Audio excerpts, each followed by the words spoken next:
The morning light seeped through the narrow window of Tasha Reynolds' small apartment as her alarm clock buzzed insistently. She groaned, reaching over to silence it before sliding out of bed.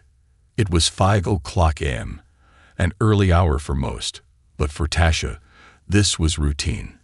The early hours before dawn were familiar companions as she prepared for another day at the Silver Fork Diner, where she had worked tirelessly for the past 12 years. Tasha was a well-known figure at the diner in downtown Savannah, Georgia, her smile and warm demeanor as constant as the clinking coffee cups and sizzling griddles. Silver Fork Diner was more than just a job for Tasha, it was a lifeline.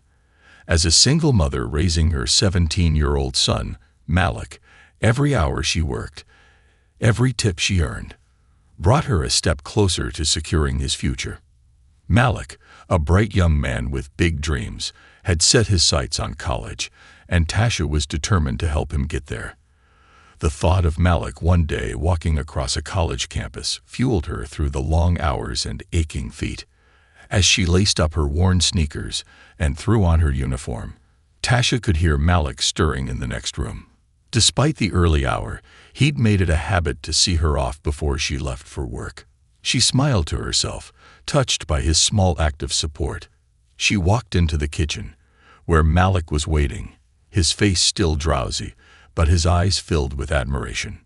"Morning, Mama," he greeted her, grabbing a piece of toast as he leaned against the counter. "Heading out early again." "Good morning, baby," Tasha replied, her voice warm. She poured herself a quick cup of coffee, savoring the comforting aroma. "You know I've got to be there before the regulars start coming in. Truck drivers, night shift nurses, they count on me to get their days started right." Malik nodded, his expression proud but tinged with worry. "One day, Mama, I'm gonna make enough money so you don't have to work so hard." Tasha chuckled, ruffling his hair. "And one day, you're going to make it big, baby. But until then, this is my job, and I'm grateful for it." With a quick hug, she left the apartment and stepped out into the early morning.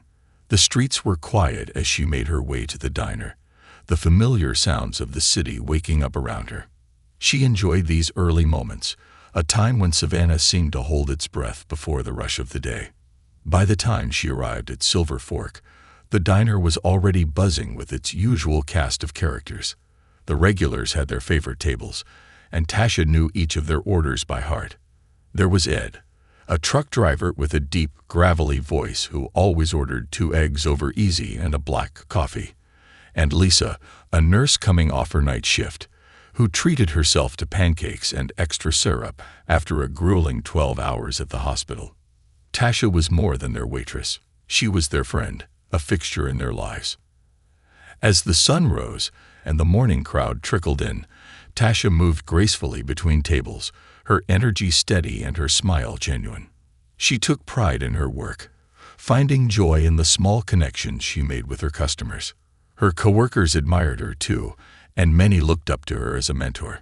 She had seen employees come and go, but she remained the heart and soul of the diner. However, beneath the cheerful facade, things at Silver Fork Diner were not as smooth as they seemed. Tasha had noticed tension in recent weeks, an uneasy vibe between Patrick Wilkins, the diner manager, and Charles Ashworth, the owner. Patrick, a tall, wiry man with a sharp gaze, often whispered with Charles in the back office, their hushed tones carrying a sense of urgency. Tasha had caught snippets of their conversations, fragments about missing funds and financial discrepancies. Though curious, she kept her distance, dismissing it as workplace gossip. One Friday evening, as the diner hummed with the chatter of families and college students unwinding from the week, Tasha noticed Patrick's eyes darting around nervously. He seemed preoccupied, his usual arrogant confidence replaced by an unusual wariness. Tasha brushed it off, focusing on her tables and ensuring her customers were happy. As the evening wound down, the bell above the diner's door chimed, and Tasha looked up, expecting to see a group of regulars or maybe a few late-night travelers. Instead, 4 police officers walked in, their expressions serious. The din of conversation faded as the officers made their way toward her, their boots echoing against the tile floor. The atmosphere in the diner shifted, a heavy silence settling over the room. The lead officer, a tall man with close-cropped hair and a stern gaze, stepped forward, his eyes locking onto Tasha's. "Are you Tasha Reynolds?" he asked, his voice carrying a commanding tone that sent a chill down her spine. Tasha's heart raced as the unexpected question hung in the air. She swallowed, feeling the weight of everyone's eyes on her. "Yes, I'm Tasha," she replied, her voice barely a whisper. The officer's expression remained impassive. "Ms. Reynolds, you are under arrest for grand theft and embezzlement." The words hit her like a physical blow, and a gasp echoed through the diner. Tasha's mind raced, struggling to comprehend what she had just heard. Embezzlement. Grand theft. It felt surreal, like she was trapped in someone else's nightmare. Before she could react, the officer stepped forward, pulling her hands behind her back as he clasped cold handcuffs around her wrists. The sharp click of the cuffs felt final, like a gavel striking down judgment. Tasha's eyes darted around the room, meeting the stunned faces of her coworkers and customers, her mind reeling in disbelief. Patrick, who had been watching from behind the counter, rushed forward, his face pale. "There's got to be a mistake, officer," he stammered, his voice shaking. "Tasha is the hardest worker here. She couldn't." The officer cut him off, his tone dismissive. "We have evidence connecting Ms. Reynolds to unauthorized withdrawals and missing funds from this establishment over the past 2 years. She'll have a chance to explain herself in due time." As the officer began reading Tasha her rights, she felt a wave of nausea rise in her stomach. Her mind spun, searching for any possible explanation. But none came. She knew nothing of any missing money, let alone how to steal from the diner. Her job was her life. She had never done anything to jeopardize it. Just then, the door opened again, and her heart sank as she saw Malik standing there, his face lit with excitement, until he saw his mother in handcuffs. The sparkle in his eyes vanished, replaced by shock and confusion. He had come to surprise her, with news of a scholarship he had just been awarded, an accomplishment they had both dreamed of. But instead of celebration, he found his mother being led away in cuffs. Their eyes met, and the look on Malik's face tore through her heart.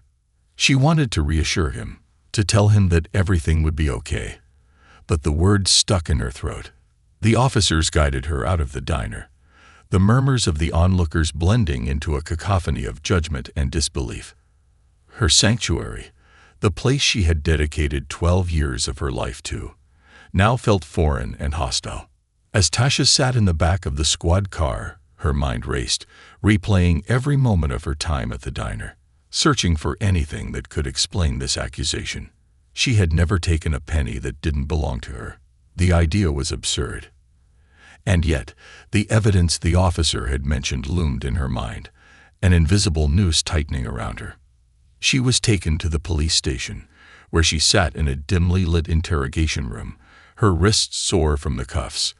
The fluorescent light above cast harsh shadows across the room, amplifying the sense of isolation and despair. Detective Harris, a grizzled veteran with a no-nonsense demeanor, entered and took a seat across from her, sliding a thick folder across the table. "Ms. Reynolds," he began, his tone devoid of sympathy, "we have records indicating that over $50,000 was embezzled from the Silver Fork Diner over the past 2 years. All signs point to your login credentials being used to access these funds." Tasha's mouth went dry as she looked at the folder, her mind struggling to process the accusations. I would never do that," she stammered, her voice trembling. "I don't even know how." Detective Harris leaned back, folding his arms. "The owner of the diner, Charles Ashworth, has chosen to press charges. If there's more to this story, now is the time to speak up." But Tasha had no answers. She was innocent, yet here she was, trapped in a nightmare she couldn't wake up from. As she sat in that cold, sterile room, one thought echoed through her mind. Who could have done this, and why were they framing her? The cold, hard surface of the interrogation table seemed to sap the strength from Tasha as she sat, shackled to accusations she couldn't fathom. Her entire life had been about resilience, about pushing through hardship with her integrity intact, and now her good name was tainted by allegations that threatened to unravel everything she had worked for. She had spent over a decade serving the community at Silver Fork Diner, becoming a familiar face, a trusted presence. How could it have come to this? Detective Harris's gaze remained unyielding, studying her as if waiting for her to crack. He was a man seasoned in his work, someone who had encountered countless suspects and heard every excuse in the book. To him, Tasha was just another case, another name to process and file. But Tasha was no criminal.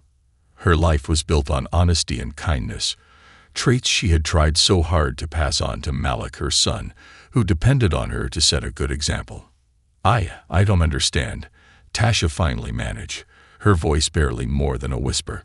"I don't know anything about missing money. I just wait tables and manage orders. I'd never steal." Harris regarded her with a mixture of skepticism and impatience. "Ms. Reynolds, these accusations are serious. We're talking about embezzlement. $50,000 missing over the course of 2 years. The owner's financial records show it, and every lead points back to you. Your credentials were used to access the accounts, the funds transferred to an anonymous account set up under your name." Tasha's eyes widened, her heart racing, as she tried to process the detective's words. Someone had used her credentials. But how? She didn't even handle the diner's finances. That was something only the owner, Charles Ashworth, and the manager, Patrick, had access to. "I don't even know how to access those records," she protested, her voice firmer now, fueled by desperation. "I've never touched the diner's finances. I only handle orders, take tips, and clock in and out like everyone else." Detective Harris frowned, studying her face as if searching for a crack in her sincerity. But all he found was a woman on the verge of despair, her hands trembling as she struggled to comprehend how she had ended up here. He sighed, closing the folder and setting it aside for a moment. "Tasha," he began, his tone softening slightly, "if there's someone who could be behind this, someone who might have a reason to frame you, now would be the time to tell me. We're open to the possibility of someone else's involvement, but the evidence is strong against you. If you have anything that can help us understand why you're innocent, you need to say it now." Her mind raced, turning over possibilities. She thought of Patrick, the diner's manager. In recent months, she had noticed his odd behavior, the way he lingered late into the night, even when there was no reason for him to stay. And then there were the hushed conversations she had overheard between Patrick and Charles, the tension between them when they spoke in the back office. Could Patrick have something to do with this? "Patrick," she said slowly, almost as if testing the weight of the name. "Patrick Wilkins, the manager. He handles the finances and works late sometimes. I've noticed him staying after hours, even when he doesn't need to." Detective Harris's eyes narrowed, and he made a note in his pad. "Go on." Tasha took a shaky breath, trying to piece together her observations. "I don't know if it's anything concrete, but I know he's been talking to Charles about money issues. I overheard them a few times, something about financial discrepancies and missing funds. I thought it was just workplace stress. Patrick has access to everything in the diner, including my login information, since he's the one who sets up our schedules and manages our hours." Harris nodded thoughtfully, his expression unreadable. "We'll look into that, Ms. Reynolds, but until we have solid evidence pointing elsewhere, the charges against you still stand." Her heart sank, the weight of the accusation pressing down on her again. This wasn't just a temporary setback. It was a threat to her entire life, to Malik's future. She thought of him sitting at home, alone and likely confused, trying to make sense of what he had seen at the diner. The image of his devastated face when he saw her in handcuffs tore at her, a wound deeper than any physical blow. Meanwhile, word of Tasha's arrest had spread like wildfire throughout Savannah. The Silver Fork Diner, once a beloved establishment, had become the epicenter of a scandal that captured the community's attention. Regular customers, friends, and former colleagues couldn't believe what they were hearing. Many took to social media to express their disbelief, defending Tasha and questioning how someone who had been a loyal employee for over a decade could be involved in theft. Local news outlets picked up the story, eager to report on the surprising turn of events. Headlines read, "Local waitress arrested for embezzlement." Community shocked, accompanied by photos of Tasha taken from her Facebook profile, smiling in happier times or in candid moments with Malik. The public's response was swift, and a wave of sympathy poured in for her. Hashtags like #JusticeForTasha and #FreeTasha began trending locally as people rallied behind her. Among those leading the charge was Malik. Despite his shock and heartbreak, he refused to sit idly by while his mother's name was dragged through the mud. He reached out to news stations, speaking to anyone who would listen, sharing stories of his mother's honesty and hard work. "My mom would never do something like this," he insisted in an interview with a local reporter, his voice steady despite the tears in his eyes. "She spent her life working to give me a better future. She doesn't even touch the money at the diner. This isn't her." Malik's determination and love for his mother resonated with the community, and people who had known Tasha for years came forward with their own testimonials. Former customers spoke of her kindness, her willingness to go above and beyond, even staying late to help clean up after community events or covering shifts for sick coworkers. These stories painted a picture of a woman who embodied integrity, not deceit. However, in the shadows, Patrick Wilkins watched the unfolding events with growing unease. He hadn't expected the community to rally around Tasha so fiercely, nor had he anticipated that the police investigation would extend beyond her. For Patrick, Tasha's arrest had been the perfect solution to a mounting problem. She was trusted, predictable, and far too humble to suspect anyone might frame her. But the more people came forward to defend her, the more he realized his plan wasn't as foolproof as he'd thought. The tension gnawed at him, turning his confidence into paranoia. He spent his days pacing the back office, avoiding eye contact with customers and employees alike. His nervousness hadn't gone unnoticed, and the staff began whispering about his strange behavior. Some speculated that Patrick felt guilty, while others suggested he was simply overwhelmed by the scandal tainting the diner's reputation. But for Kevin Morris, Tasha's public defender, Patrick's behavior was a red flag. Kevin was a young lawyer fresh out of law school, with a reputation for taking on difficult cases. He had agreed to represent Tasha pro bono, moved by her story and determined to uncover the truth. As he reviewed the evidence and spoke with Tasha, he became convinced that there was more to the case than met the eye. Kevin began to investigate Patrick's role at the diner, scrutinizing his access to the finances and his interactions with Charles. He spent hours combing through Tasha's work records, matching dates and shifts with the suspicious financial transactions flagged in the investigation. The more he dug, the more inconsistencies he found. Many of the transactions had occurred during late-night shifts, when Tasha was nowhere near the diner. Kevin's suspicions grew as he pieced together a timeline, one that pointed to a pattern of withdrawals occurring during shifts when only Patrick was present. Eager to follow this lead, Kevin reached out to former employees who might have insight into Patrick's habits. One of them, Sandra Ortiz, had worked at the diner before moving out of state. Over a video call, Sandra recounted how Patrick would often stay late, claiming he had paperwork to finish, even when there was no obvious reason for him to be there. Patrick was always acting a bit strange, Sandra said, her brow furrowed. He'd stay after hours, typing on the computer like he was handling something important, but he never let anyone near the office when he was working late. Kevin's suspicions were further confirmed when he requested access to CCTV footage from the diner, which had not been thoroughly reviewed in the initial investigation.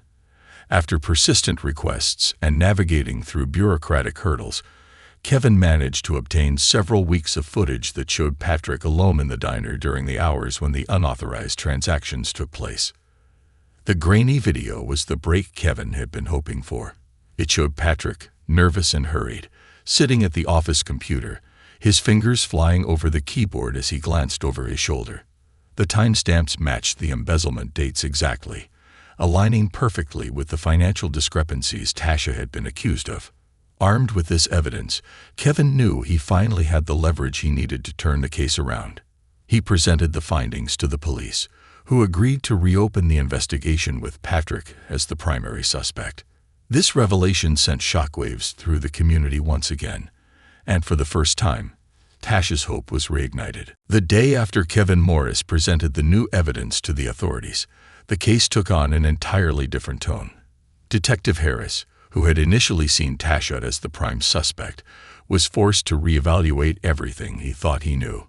The CCTV footage that Kevin had uncovered was undeniable. It was as if Patrick had unknowingly recorded his own crime.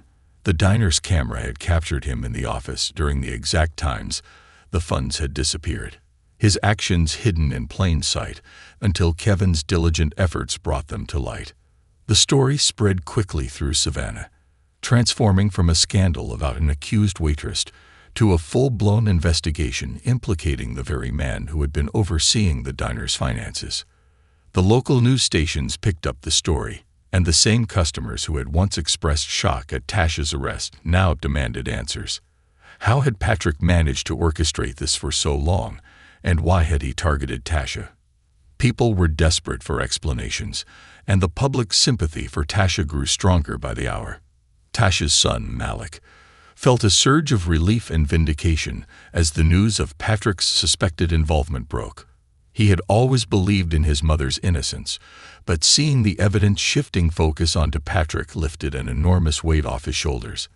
Malik had transformed from a quiet, studious teenager into a fierce advocate for his mother, reaching out to anyone who would listen, using social media to rally support, and never wavering in his belief in her.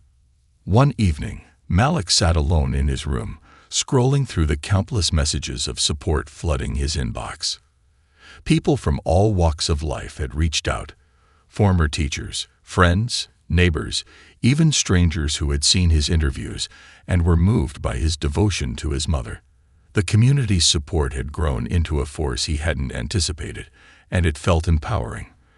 But there was a shadow of pain behind his relief, a lingering bitterness over the fact that they had to fight so hard to prove something that should have been evident all along. As he looked at a photo of him and his mother, taken years ago at a neighborhood picnic, Malik felt his heart ache. Tasha had always been his rock, her sacrifices woven into every aspect of his life, and now he wanted nothing more than to repay her by helping to clear her name and restore her reputation. Meanwhile, Patrick Wilkins was beginning to feel the full weight of his actions. The police had placed him under strict surveillance, and he knew it was only a matter of time before they called him in for questioning. Each day, his paranoia grew, gnawing at him as he watched his life unravel.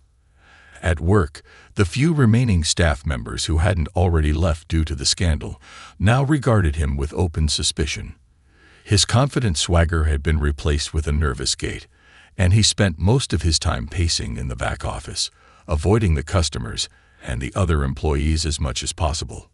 Patrick knew he had made mistakes, but he hadn't expected the situation to spiral so completely out of his control. For years, he had carefully manipulated the diner's finances, skimming small amounts that, when added up, allowed him a comfortable lifestyle. At first, it had seemed harmless, just a little extra here and there, nothing anyone would notice. But as his greed grew, so did the sums he diverted, and soon he found himself in too deep to stop. When Charles Ashworth, the diner's owner, had first noticed the discrepancies, Patrick had panicked. He had known that someone would have to take the fall, and Tasha, trustworthy, hardworking Tasha, seemed the perfect scapegoat. She was diligent and dedicated but never questioned his authority, and he had exploited her loyalty, forging her login credentials and diverting the blame in her direction. He hadn't expected the community to rally behind her so fiercely, and now his carefully constructed lies were crumbling around him. As pressure mounted, Patrick began to avoid going home, fearing the whispers and judging eyes of his neighbors. Instead, he stayed late at the diner, poring over records in a desperate attempt to find a way to cover his tracks, to shift the blame back onto Tasha, or, if possible, onto someone else. But the evidence was too damning, and deep down, he knew it was over. Back at the police station, Detective Harris was busy preparing to bring Patrick in for formal questioning. The new evidence had painted a clear picture, and Harris's initial doubts about Tasha's innocence now seemed like a bitter mistake. He had to admit, he had been too quick to believe the narrative that Patrick had presented, and it gnawed at him, a subtle reminder of his own biases. It was clear now that Tasha had been the victim of a calculated setup, and he felt a growing sense of responsibility to make things right. Harris picked up the phone and called Kevin Morris, arranging a meeting to discuss the next steps. He knew that Kevin, who had fought tirelessly on Tasha's behalf, deserved to be part of this process, to witness the vindication he had worked so hard to secure. When Kevin arrived, Harris greeted him with a firm handshake and an unspoken apology in his eyes. "Kevin," he began, his tone somber, "I owe you and your client an apology. I should have dug deeper from the beginning. I underestimated both of you." Kevin accepted the apology with a nod. "The truth is finally coming out, Detective. That's what matters. Tasha is still sitting in a cell, though, and until we get her out of there, this isn't over." Harris agreed, his jaw set with determination. "We're bringing Patrick in for questioning this afternoon. With the evidence we have, he won't be able to talk his way out of it. Once we've got him to confess, we can clear Tasha's name." They shared a moment of mutual respect, understanding that they were on the brink of justice, a moment that had been a long time coming. That afternoon, Patrick was escorted into the police station, his face pale, his hands trembling slightly as he walked. He was ushered into the same interrogation room where Tasha had once sat, the harsh fluorescent light casting shadows that seemed to heighten his anxiety. Detective Harris took a seat across from him, his gaze cold and unyielding, a stark contrast to the dismissive tone he had once used with Tasha. "Mr. Wilkins," Harris began, his voice steady, "I think you know why you're here." Patrick shifted uncomfortably, his gaze darting around the room. "I don't understand. I've already told you everything I know about the missing money." Harris leaned back, crossing his arms. "We have CCTV footage showing you alone in the diner's office at night, accessing the computer during the exact times the funds were transferred. We've also found evidence that the login credentials used to divert the funds were accessed from your personal devices. This evidence, combined with your suspicious behavior, is more than enough to implicate you." Patrick's face drained of color, and he stammered, I didn't. I mean, there must be some mistake." Harris slammed a file onto the table, his voice rising. "There's no mistake, Patrick. We know you framed Tasha Reynolds. We know you used her credentials, counting on her loyalty and trustworthiness to cover your tracks. Now you can either cooperate and tell us the full story, or we can pursue charges for embezzlement, fraud, and framing an innocent person." Patrick's shoulders slumped, his bravado crumbling under the weight of the accusations. He took a shaky breath, his eyes downcast, as he finally spoke, his voice barely audible. "Fine. Yes, I took the money," he admitted, his voice trembling. "But I didn't think it would go this far. I never thought. I just needed the money, and she seemed like an easy target. No one would suspect her." The confession was enough. Detective Harris recorded every word, ensuring there was no way Patrick could retract his statement later. It was a bittersweet victory, justice for Tasha, but a bitter reminder of how far prejudice and greed could twist a man's morals. That evening, Tasha was finally released. The officers escorted her out of the holding cell and led her to the front of the station, where Malik and Kevin were waiting. As soon as Malik saw his mother, he ran to her, wrapping her in a tight embrace, tears streaming down his face. Tasha held him close, her own tears falling as the relief of freedom washed over her. Kevin stood nearby, a proud smile on his face. He had fought for this moment, And seeing Tasha reunited with her son made every late night and every challenge worth it. He approached her as Malik released her from his embrace, extending a hand. "Ms. Reynolds," he said softly, "it's over." Patrick confessed. "You're officially cleared." Tasha looked at him, her eyes filled with gratitude. "Thank you, Kevin. I don't know how I can ever repay you." Kevin shook his head. "You don't have to. Your fight for justice became mine too. I was just doing what was right." As they stepped outside, the evening sky painted shades of pink and orange, a beautiful contrast to the dark days Tasha had endured. The fresh air filled her lungs, and for the first time in weeks, she felt truly free. The sun was setting on the hardest chapter of her life, but she knew a new beginning awaited her. The following days were a whirlwind of reunions and expressions of support from friends, neighbors, and strangers who had followed her story. Silver Fork Diner's regulars came forward, apologizing for doubting her and sharing heartfelt words of encouragement. The community held a small gathering in her honor, a celebration of her resilience and the justice she had fought so hard to achieve. At the gathering, Tasha stood before her supporters, Malik by her side, and spoke with a voice full of strength and conviction. "Thank you, all of you, for standing by me," she began, her gaze sweeping over the crowd. "This experience has been the hardest of my life, but it taught me something valuable. We must always stand up for what's right, even when the odds are against us. I didn't just fight for myself. I fought for every person who's ever been wrongly accused, who's ever been made to feel like they don't belong.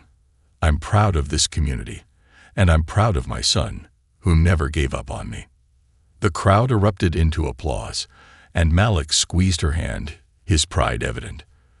For the first time, Tasha felt a sense of closure. The nightmare was behind her, and she was ready to move forward, her faith in herself and her community renewed. As the gathering continued, Detective Harris approached her, his face solemn but respectful. "Ms. Reynolds," he said, "I want to apologize for my part in all of this. I should have looked deeper from the start. You didn't deserve any of this." Tasha nodded, accepting his apology with grace. "Thank you, Detective. We all make mistakes. What matters is that we learn from them." As she stood amidst her friends, family, and supporters, Tasha knew that her ordeal had revealed both the worst and the best in people. And though she had endured unimaginable hardship, she emerged stronger, knowing that her spirit was unbreakable and that justice, no matter how long delayed, would always find its way. The aftermath of Tasha's release was a whirlwind of emotions for everyone involved. Tasha felt a mixture of relief, gratitude, and anger. Relief that she was free, gratitude for the support of her community and her son, and anger at the betrayal she had suffered from someone she trusted. For Malik, seeing his mother finally exonerated filled him with joy, yet there was an ache that lingered, a feeling that something precious had been stolen from them. Trust, innocence, the belief that hard work and integrity were enough to keep you safe. These things felt shaken, fractured. The story of Tasha's wrongful arrest spread beyond Savannah, attracting the attention of journalists and activists who saw her story as emblematic of systemic issues that affected many working-class people, especially those from marginalized communities. Tasha became a symbol of resilience, but the weight of that attention was heavy. She didn't feel like a hero.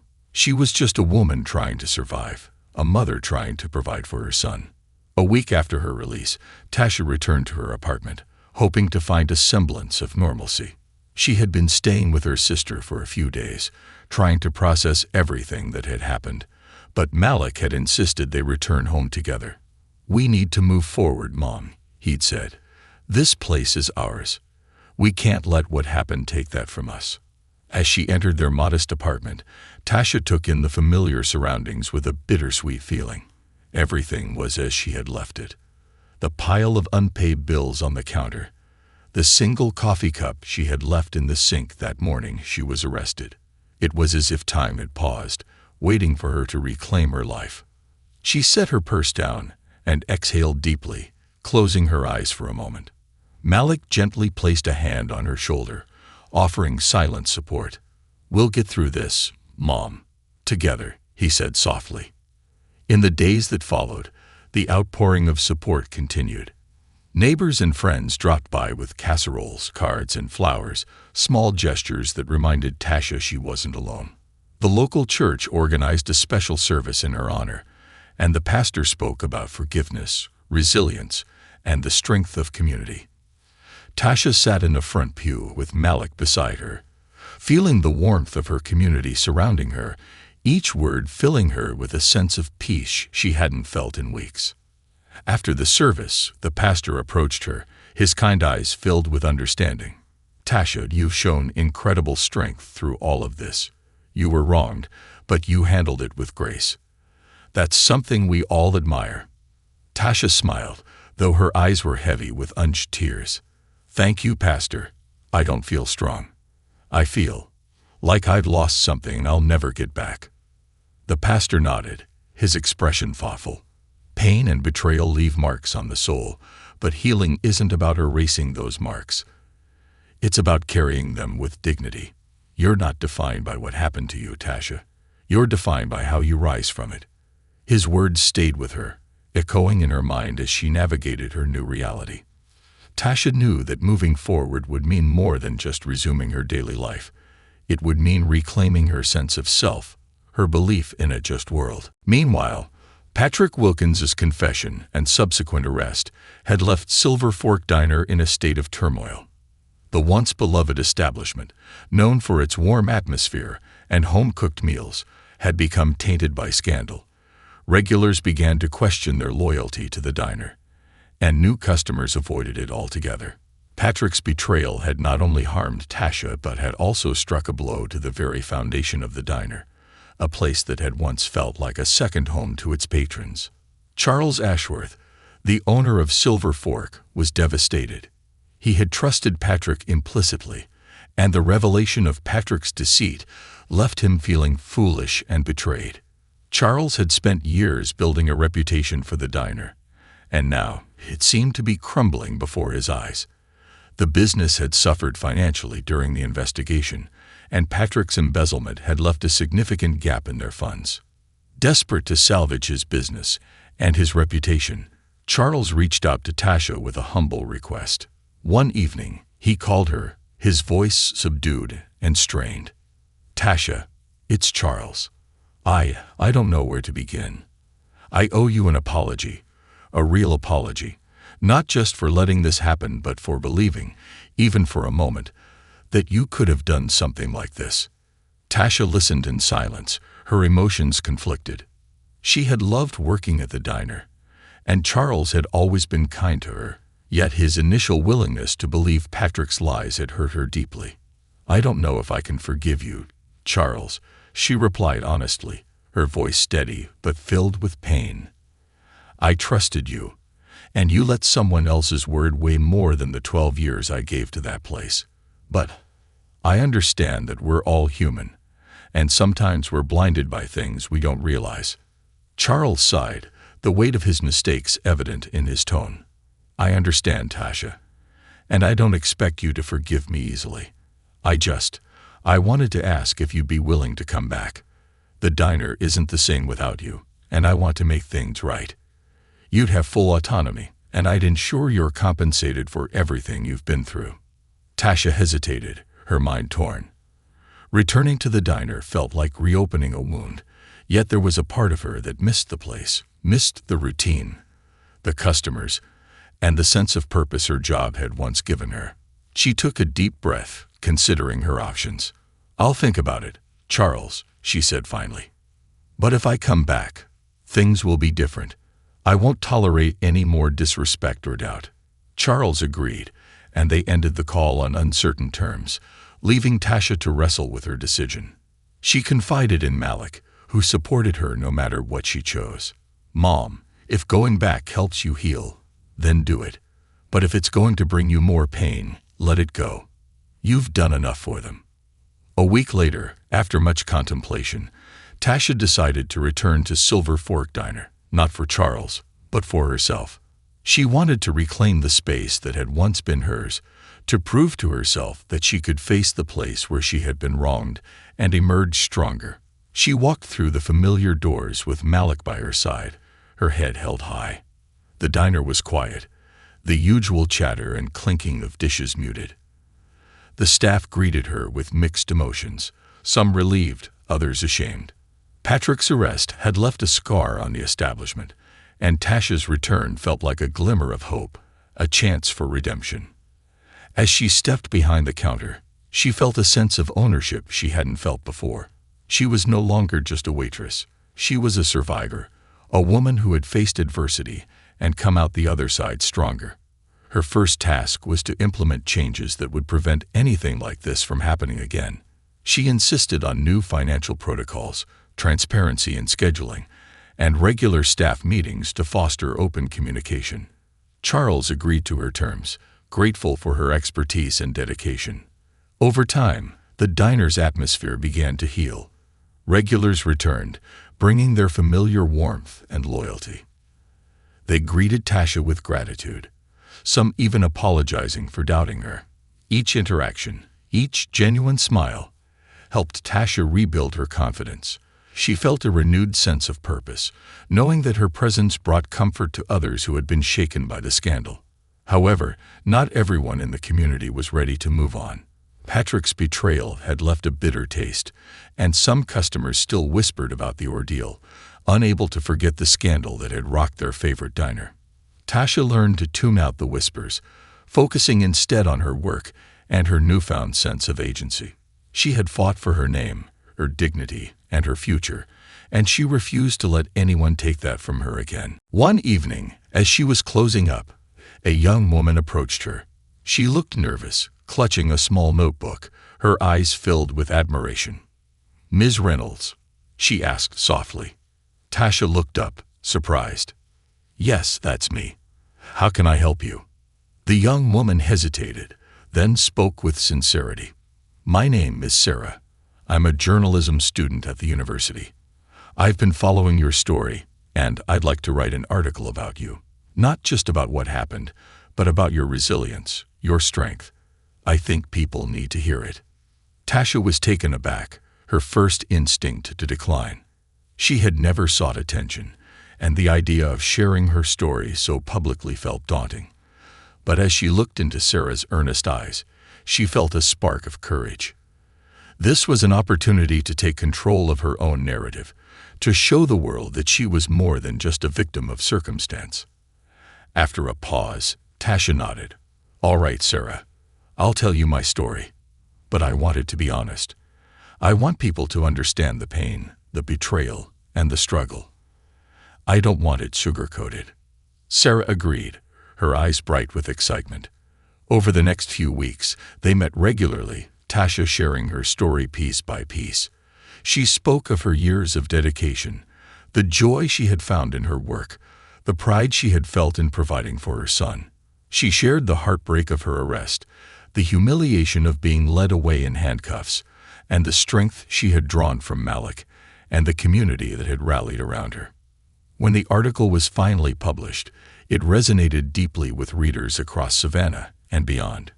People saw Tasha not just as a waitress wrongfully accused, but as a beacon of resilience, a testament to the power of community and self-belief. The response was overwhelming, and letters began pouring in from strangers who had faced similar struggles, who had felt silenced or wronged, and found inspiration in her story. Tasha read each letter with tears in her eyes, moved by the connection she felt with people she had never met. She realized that her ordeal had given her a purpose beyond herself, a chance to bring hope to others who needed it. The scars of her experience would always remain, but now they were symbols of her strength, reminders of the resilience she carried within her.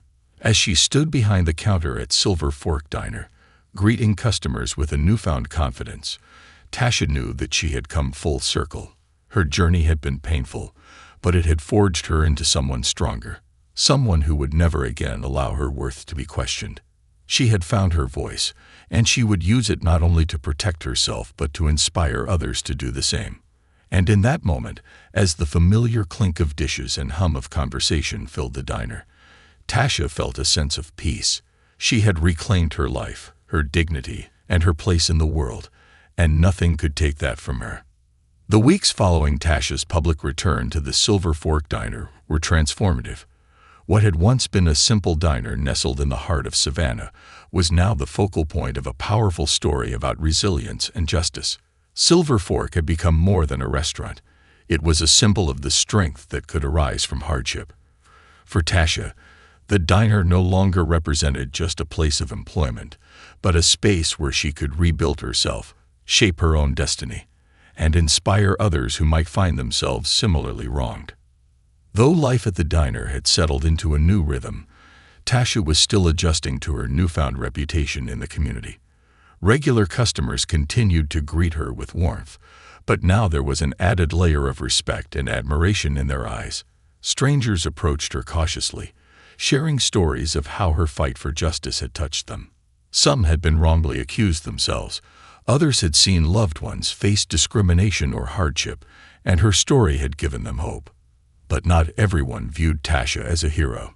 There were still whispers, lingering doubts that haunted the diner's atmosphere like ghosts refusing to be laid to rest. Some patrons believed she should have moved on, found a new job elsewhere, or avoided the public eye altogether. Tasha knew she couldn't control their perceptions, but it stung nonetheless.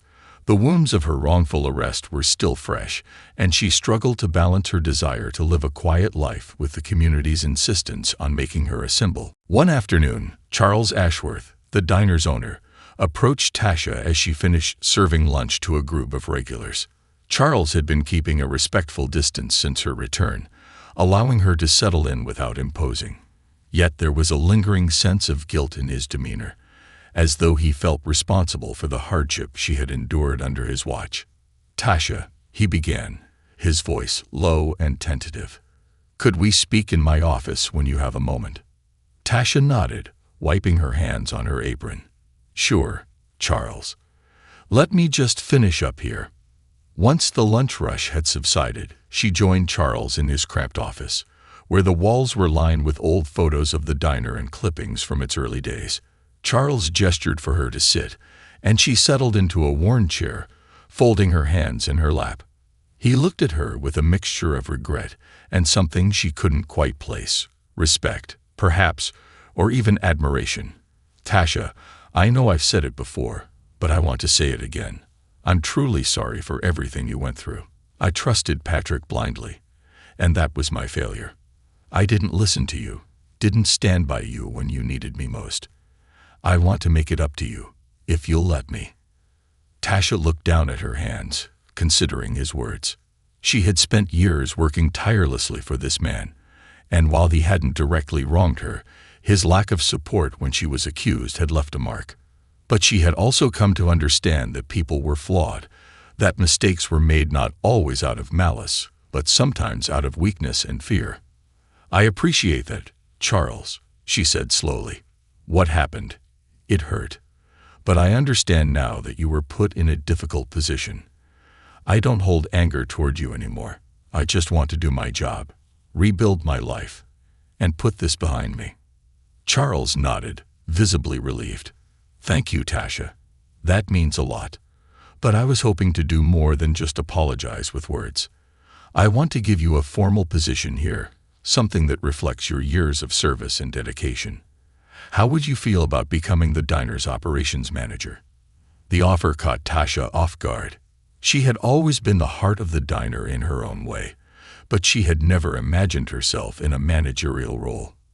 Her first instinct was to decline, to avoid the extra responsibility, but as she considered it, she realized that this could be an opportunity to make real changes, to create a work environment where no one would have to endure what she had. I don't know, Charles. I've never done anything like that before," she admitted, her voice hesitant. "You already know this place inside and out," Charles assured her. "You're organized, you know the customers, and the staff respects you. I think you'd be perfect for the role. And of course, there'd be a substantial pay increase. You deserve it, Tasha, after everything you've been through. Tasha thought of Malik and the college tuition that loomed on the horizon. This job could provide the stability and income she needed to secure his future without working herself into exhaustion. And beyond the financial benefits, the idea of having the authority to make changes, to protect the employees and ensure they felt valued, appealed to her. Finally, she nodded. All right, Charles. I'll take it. In her new role as operations manager, Tasha quickly began implementing changes that transformed the diner. She introduced policies to ensure transparency, making sure that every financial transaction was logged and reviewed by multiple people to prevent another Patrick from exploiting the system. She encouraged open communication, organizing weekly staff meetings where employees could voice their concerns and offer suggestions. Under her leadership, Silver Fork's environment shifted. Employees felt valued and respected, and customers noticed the renewed sense of community within the diner. Even the food seemed to taste better, as if infused with the pride and dedication Tasha had brought back with her. The diner was no longer just a place to eat. It had become a safe space, a haven for people of all backgrounds to gather and feel welcome. One evening, as Tasha was closing up, she noticed a familiar face waiting by the door. Kevin Morris, her lawyer and the man who had fought so tirelessly to prove her innocence. He smiled as he approached, his eyes reflecting the quiet admiration he felt for her. Tasha, he greeted her warmly, extending his hand. I wanted to stop by and see how you've been doing.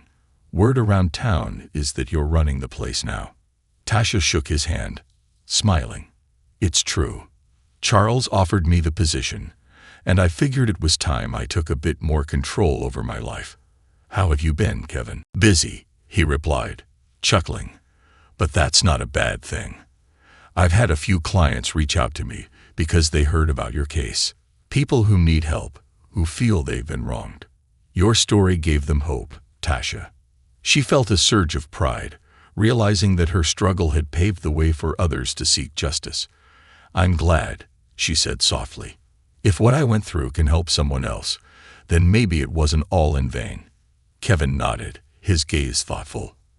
I wanted to ask if you'd be interested in speaking at a community event we're organizing next month. It's focused on wrongful accusations and how they impact people's lives. I think your story would resonate deeply. The thought of speaking in front of an audience made Tasha's stomach twist with nerves, but she knew that this was an opportunity to share her truth, to reach people who might be struggling in silence. I'll think about it, she said, her voice steady. But thank you, Kevin. Really, I don't know where I'd be without your help. They talked for a while longer, and as Kevin left, Tasha felt a renewed sense of purpose. She was no longer just a woman trying to rebuild her life. She was a survivor with a story that could make a difference. The night of the community event arrived, and Tasha found herself standing backstage, her heart pounding as she waited to be called up. Malik was there, his reassuring presence a source of comfort. She had spent hours rehearsing her speech, but now, in the moments before she faced the audience, doubts crept in. Would people understand her pain? Would they see her as strong, or would they only see the scars left by her ordeal? Malik squeezed her hand, offering a smile. You've got this, Mom. Just be yourself. Taking a deep breath, Tasha stepped onto the stage. The auditorium was packed, and as she looked out over the faces of people from all walks of life, she felt the weight of her story settle over her. She began speaking, her voice soft but clear, recounting the journey from the day of her arrest to the moment she reclaimed her life. I was accused of something I didn't do, she began, her voice steadying as she spoke. In that moment, everything I believed about hard work, honesty, and fairness shattered. I lost my job, my freedom, and for a while, I lost my faith in the world. She looked out over the audience, seeing nods of understanding, of empathy. People leaned forward, hanging on her every word as she described the betrayal she had felt, the isolation, and the fear of an uncertain future. But I also gained something, she continued, her voice gaining strength. I gained the support of my son, my community, and people I didn't even know. I gained a strength I didn't know I had. I fought for my name, and I won. But this isn't just about me. This is about all of us, about creating a world where no one is judged unfairly, where we all have a chance to tell our stories. The room was silent as she finished, a profound stillness that echoed the impact of her words. And then, slowly, the audience rose to their feet, applause filling the auditorium, a wave of respect and admiration that brought tears to Tasha's eyes. As she stepped off the stage, Malik hugged her tightly, his pride radiating from him. "You were amazing, Mom. You did it." For the first time in her life, Tasha felt like she had truly found her voice. Her journey had been painful, filled with injustice and hardship, but it had led her to this moment, where she could stand tall, unbroken, and help others find their own strength. The next day, as she returned to Silver Fork Diner, Tasha felt a sense of peace settle over her. She had reclaimed her life, her dignity, and her place in the world. She wasn't just a waitress or a manager. She was a woman who had faced the darkest moments and come out on the other side, stronger and wiser. And as she welcomed customers with a smile, she knew that she would continue to carry her story forward, using her voice to inspire change and to remind others that no matter how difficult the journey, justice and truth would always prevail. The days following Tasha's speech were nothing short of transformative, not just for her but for the community as well. The words she had spoken at the event continued to ripple through Savannah, reaching people far beyond the diner and her immediate circle. Tasha's story was featured in local newspapers and community blogs, and soon national news outlets began to take interest. Her resilience became a beacon of hope for those who had suffered from injustice, and her willingness to share her pain so openly resonated deeply with people from all walks of life. But as she returned to the rhythm of her life, Tasha realized that her journey was far from over. She had been through a public ordeal, but the inner healing, repairing the invisible wounds left by betrayal and fear, was a more private struggle. She moved through each day with a newfound sense of purpose.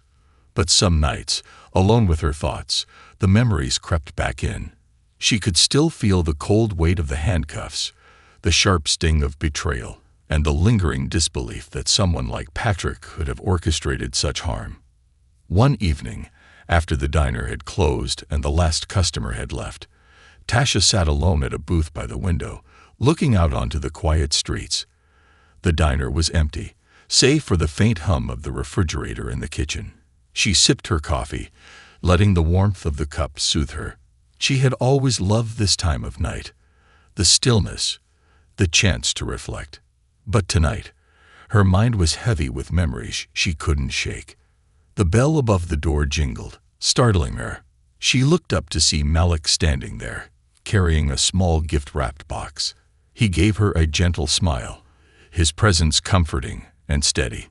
"Hey, Mom," he greeted, walking over to her and setting the box down on the table. "I thought I'd stop by and see how you're doing. I know it's been a lot lately." Tasha managed a smile, reaching over to squeeze his hand. "I'm doing all right, baby. Just processing, I suppose. Everything that's happened, it's been overwhelming." Malik nodded, his expression thoughtful. "You've been so strong through all of this, Mom. But I know that just because things are getting better doesn't mean it's easy. You don't have to carry this alone." He pushed the gift toward her, his face lighting up with anticipation. "I got you something, just a little something to remind you of how far you've come." Curious, Tasha tore off the wrapping paper to reveal a small framed photo. It was a candid picture of her from years ago, standing behind the counter at Silver Fork Diner, smiling as she served a cup of coffee to an elderly customer. She looked younger, her face lit with joy, unaware of the trials that lay ahead. "Malik," she whispered, touched by the gesture. "I found it in one of the photo albums at home," he explained. "I thought it might remind you of why you started all of this, why you love this job in the first place. And it's a reminder of who you are, Mom. You're strong, kind, and unstoppable." Tasha felt tears prick her eyes as she looked at the photo, memories flooding back. She thought of the countless hours she had spent at the diner, the people she had served, the connections she had made. This place had been more than just a job. It had been a part of her identity. And despite everything, it still was. "Thank you, Malik," she said, her voice choked with emotion. "This means more to me than you know." They sat in silence for a few moments, sharing the quiet bond that only a mother and son could. Malik's strength had been her anchor through the darkest times, and now, as she looked at the young man he had become, she felt a surge of pride and gratitude. Together, they had weathered a storm that could have broken them, and they had emerged stronger. The next day, as she went about her duties as the operations manager, Tasha felt a renewed sense of purpose. She had always been proud of her work, but now, with her new role, she had a chance to shape the diner into something even more meaningful. She wanted Silver Fork to be a place where people felt safe, where employees were valued, and where customers were treated like family. It was her way of reclaiming the dignity that had been taken from her, of turning her pain into a source of strength for others. Over the following weeks, she organized events at the diner, inviting community members to share their stories. Some were tales of hardship and resilience, others of joy and celebration. She encouraged her employees to share their own experiences, fostering an environment of openness and trust. The diner became a gathering place, a safe haven for people who had faced their own struggles and needed a place to belong. News of the diner's transformation continued to spread, and soon, visitors from neighboring towns began to stop by. They came not just for the food, but to experience the sense of community that Tasha had cultivated. Silver Fork Diner had become a symbol of hope, a reminder that even in the face of adversity, kindness and resilience could prevail. One afternoon, a journalist from a prominent national magazine arrived at the diner, eager to interview Tasha for a feature article. The journalist, a young woman named Alina, was captivated by Tasha's story and wanted to share it with a wider audience. "Tasha," Alina began, as they sat in a quiet corner booth, "your story has touched so many people. I'd love to hear your thoughts on how you found the strength to keep going, even when things seemed hopeless." Tasha took a deep breath, gathering her thoughts. "I think the strength came from the people who believed in me," she said softly. "My son, my community, and even strangers who reached out to support me. When you're going through something so painful, it's easy to feel alone. But I learned that there's always someone willing to stand by you, to fight for you, if you're willing to let them in." Alina nodded, taking notes, her eyes filled with admiration. "And what do you hope people take away from your story?" "I hope they realize that resilience isn't just about surviving. It's about finding a way to thrive, even after you've been hurt," Tasha replied. "I don't want to be remembered as a victim. I want people to see that I took my pain and turned it into something positive. I want Silver Fork to be a place where everyone feels welcome, where no one is judged or mistreated." The article, when it was published, painted a vivid picture of Tasha's journey, capturing her strength, humility, and the impact she had made on her community. Readers across the country were moved by her story, and letters poured in from people who had faced similar struggles, thanking her for giving them hope. Tasha read each letter, her heart swelling with gratitude.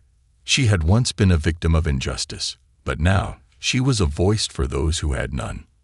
Months passed, and life at the diner continued to thrive.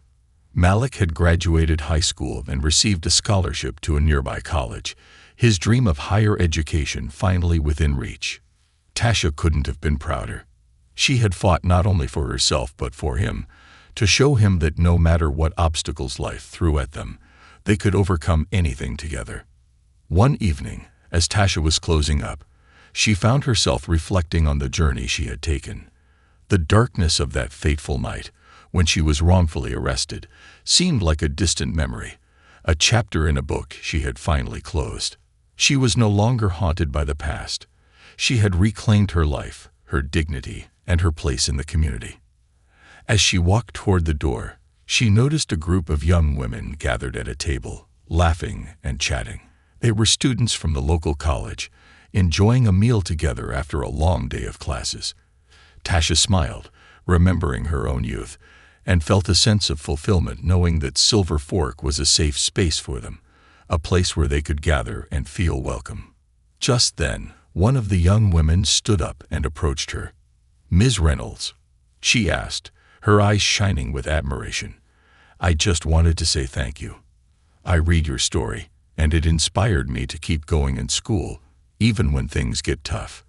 You showed me that strength comes from within." Tasha's heart swelled with pride. She had never set out to be anyone's role model, but knowing that her story had touched lives in ways she couldn't have imagined was the ultimate reward. She placed a hand on the young woman's shoulder, offering her a warm smile.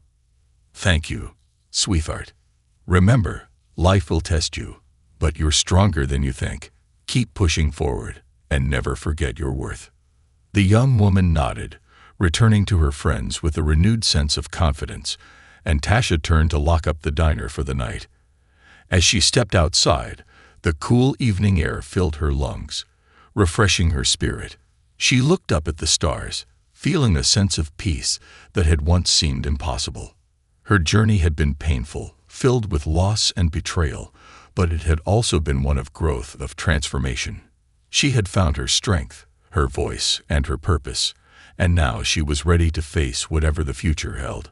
Silver Fork Diner would always be more than just a place of work. It was her sanctuary, her legacy, a testament to the power of resilience. And as she walked home, under the gentle glow of the streetlights, Tasha knew that she was no longer defined by her past. She was defined by the woman she had become, a woman who had faced darkness and found light, a woman who had reclaimed her life and turned her pain into something beautiful. She was free, and her story, once a tale of injustice, was now a beacon of hope for all who dared to believe in the strength of the human spirit.